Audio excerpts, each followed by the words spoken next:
Praise the lord. యెహోవా నా పక్షముననున్నాడు, నేను భయపడను. దేవుడు మనకిచ్చిన వాక్యమును బట్టి స్తోత్రములు.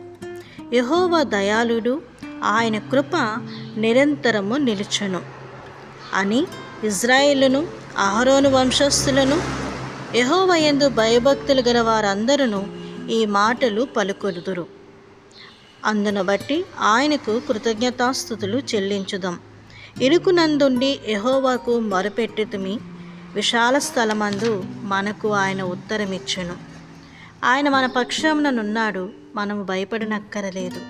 ఆయన మన పక్షమున వహించి సహకారి అయి మన శత్రువుల విషయమై ఆయన కోరిక నెరవేర్చుట చూచెదను. దేవుని నమ్ముకునుట వలన, దేవుణ్ణి ఆశ్రయించుట వలన దేవుడే మనకి తోడుగా ఉండి మన పక్షాన వ్యాజ్యమాడునుగాక. అందును బట్టి స్తోత్రములు.